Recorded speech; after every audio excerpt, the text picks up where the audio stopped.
Halo, kembali lagi bersama saya Miftahul Huda dalam Bicara Bola. Dalam suasana ini kita akan ditemani oleh salah satu pertandingan yang tadi sudah berlangsung antara Timnas U19 melawan NK Dulgopoli, ya salah satu klub yang ada di Kroasia, yang mana ini merupakan lanjutan dari training center Indonesia yang ada di Kroasia. Dan ternyata Indonesia mampu menang 3-0 atas klub tersebut. Permainan Indonesia sangat bagus dan memukau dengan starting line up yang Sintayong sering mainkan.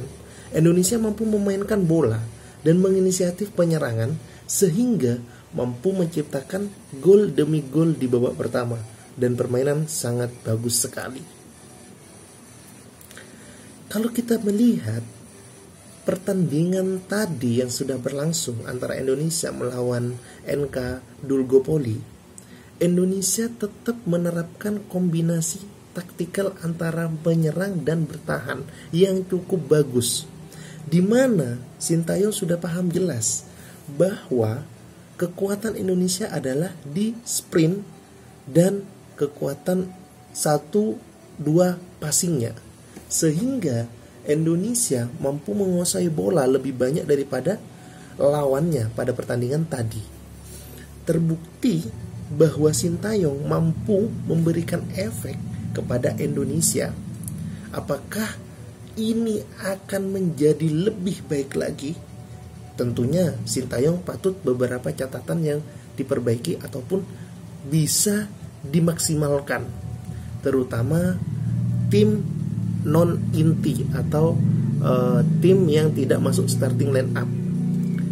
Kalau misalnya kita bicara starting line up-nya yang diturunkan pada tadi, Sintayong menerapkan 4-4-2 yang seperti dia biasa mainkan, dengan mengandalkan back sayap Pratama Arahan dan Bagas Kava, dengan gelandang mereka David Maulana dan Aldama. Ini membuat pertandingan sangat memukau dengan komando lini tengah yang sangat solid, lini pertahanan yang sangat kokoh, serta wingback yang mampu naik turun. Tentunya Indonesia masih memiliki catatan terkait masalah umpan silang, terkait masalah bagaimana menguasai bola, waktu dalam penguasaan bola, itu tentu menjadi catatan. Tapi overall untuk line up yang diturunkan pada babak pertama itu sangat bagus. Ditambah lagi lini depannya Brave Patari itu sangat menunjukkan kelasnya. Walaupun dia adalah gelandang serang pada awalnya, tapi disulap oleh Sintayong menjadi seorang striker.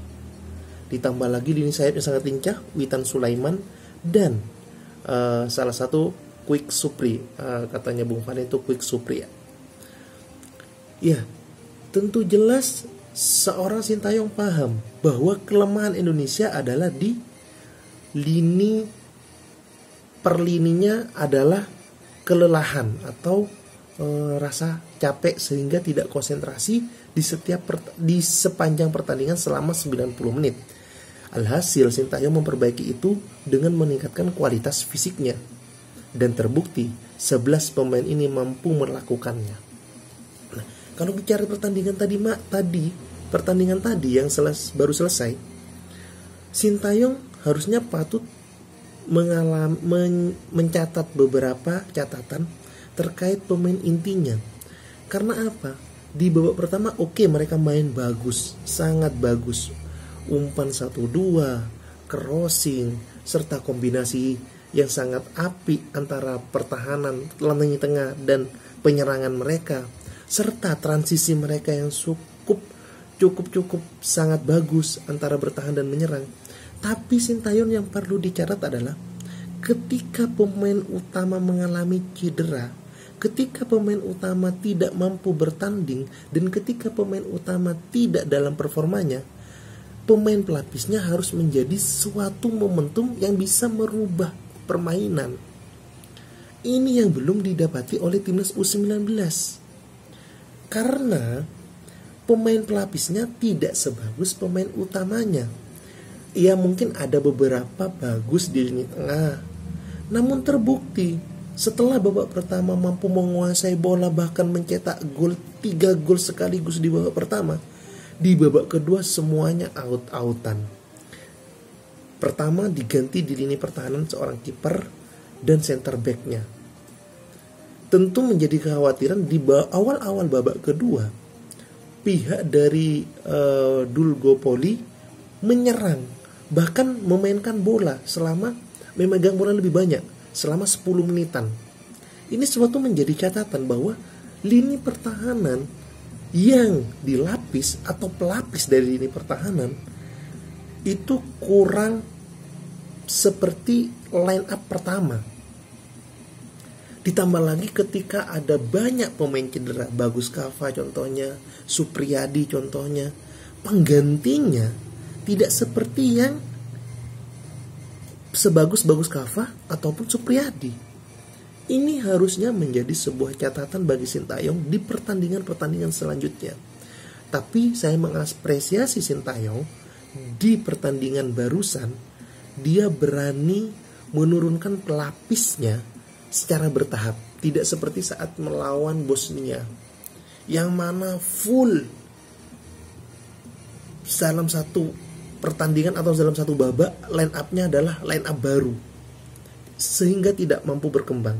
Kalau yang ini di babak kedua baru diganti beberapa pemain dari line up utama menjadi line up pelapis, dan terbukti walaupun di awal-awal babak kedua mengalami tekanan dan juga permainan yang kotor dari Dulgopoli, namun Sintayong dari anak asuh Sintayong mampu keluar dari tekanan dan menghasilkan bola-bola matang serta penyerangan yang sangat bagus.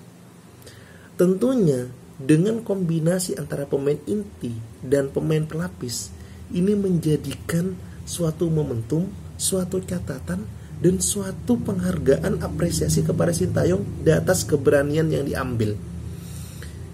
Karena kalau kita melihat timnas, itu tidak hanya cukup dengan 11 pemain. Harus ada 23 pemain yang siap secara mental, fisik, serta kapasitasnya yang memadai. Antara pemain inti atau pemain pelapis harus memiliki kemampuan yang sama.